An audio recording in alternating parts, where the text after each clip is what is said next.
uma a cada 3 meses. Essa é a média das trocas de primeiro escalão do governo Lula 3. E aí é bom que a gente lembre que essas trocas aconteceram por vários motivos, mas nenhum deles foi uma reforma ministerial, que de fato até hoje não aconteceu. Foram trocas pontuais, espaçadas e com relação a por motivos de denúncias ou desempenho e até mesmo uma conjuntura política. A gente preparou uma arte para poder mostrar as trocas no primeiro escalão do Lula, quais foram esses ministros que deixaram o cargo, e aí eu vou convidar vocês para pedir licença aqui para a Isabel mostrar quais são essas peças que foram trocadas do Ministério. Começando então de lá para cá, essa é a foto da posse do presidente Lula e dos ministros, e aqui no nosso canto direito tem o ministro Gonçalves Dias, o G. Dias, que foi tirado do cargo, ele que comandava a GSI, o Gabinete de Segurança Institucional da Presidência da República, depois dos ataques do dia 8 de janeiro. Na sequência, você tem o Juscelino Filho, de quem a gente falava aqui, e a Daniela Cordeiro, que saiu do Ministério também por uma conjuntura política, também uma representante do Centrão. Aqui nós temos 2 mulheres que tinham um perfil técnico e que foram trocadas por motivos diferentes. No caso da Ana Moser, por uma configuração política, uma troca que inclusive foi bastante criticada por aqueles ativistas, militantes e técnicos ligados à área de esporte, que é o ministério que ela comandava. No lugar dela entrou um homem, e a Nízia Trindade, que saiu depois de uma pressão por mais entrega, mais resultado no Ministério da Saúde. E, obviamente, também a conjuntura política.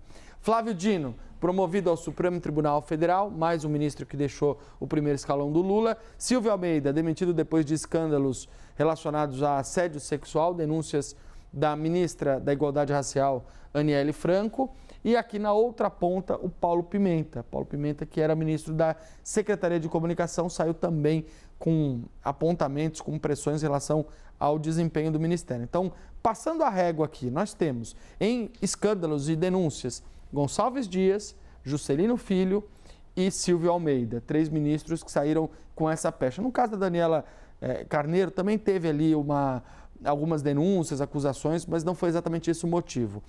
Foi sim a configuração política, que tirou a Daniela e a Ana Moser do cargo e aí mexeu com essa dinâmica do Ministério.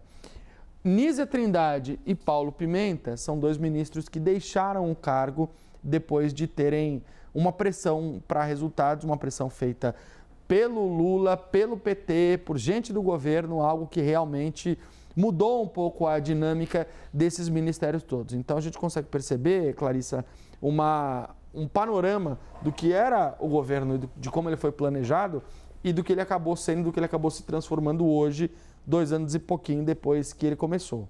E olhando um pouco para frente, né, Dura, o que a gente ouve de conversa aí nos bastidores sobre o que pode acontecer daqui para frente?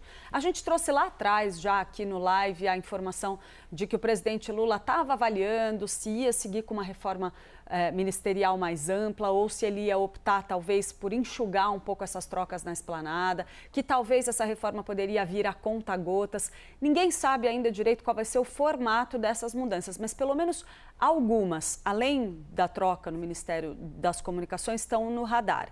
Então a gente tem, por exemplo, a Secretaria-Geral da Presidência, que continua sendo vista como uma cadeira que vai ser trocada pelo presidente Lula por uma questão estratégica eleitoral, de relacionamento com movimentos sociais, que há o entendimento ali de que o trabalho não está sendo bem feito pelo atual ministro Márcio Macedo, então tem um desgaste. A gente tem também Cida Gonçalves, que deve deixar a Secretaria de Mulheres, né, o Ministério das Mulheres, pode eventualmente ser substituída por Luciana Santos, que pode sair da Ciência e Tecnologia talvez para abrir espaço para partidos do Centrão. Tem discussões sobre contemplar o PSD, esquentaram nos últimos dias as especulações sobre uma possível troca no Ministério do Turismo, tendo esse entendimento. E tem mais algumas ali que pingam entre uma conversa e outra. Falou-se em trocar Paulo Teixeira, por exemplo, no desenvolvimento agrário, mas pelo menos essa é uma mudança que o que eu ouvi nos últimos dias é que teria esfriado bastante pela dificuldade do presidente Lula de encontrar ali um perfil que contemplasse, agradasse bem ao MST. Então, às vezes, assim, bom, já que não tem muito orçamento para a pasta, não dá para fazer milagre, às vezes fazer a troca para o MST continuar insatisfeito, talvez não seja uma boa ideia. Então, isso talvez esfrie, mas talvez, o desenho continua na cabeça do presidente, né, Duran? É isso. A gente tem que esperar, Clarissa, para poder entender se essa reforma ministerial ela vai existir ou ela vai ser apenas uma lenda, vai entrar para a história. Porque até agora ela não aconteceu e ela já estava sendo ventilada há muito tempo, né? E até agora ela não aconteceu. Sempre falo isso aqui, ressalto isso no live. A gente teve mudanças que são completamente desconectadas de um movimento político mais geral, mais global do governo. Juscelino Filho saiu do Ministério de Comunicações por causa da denúncia da Procuradoria-Geral da República e não por uma intenção do Lula ou do União Brasil de trocar o mandatário da pasta. Vamos seguir acompanhando todas essas especulações. A Isabel Mega também vai continuar olhando para esse assunto lá em Brasília e qualquer novidade a gente traz para vocês. Mas agora, vamos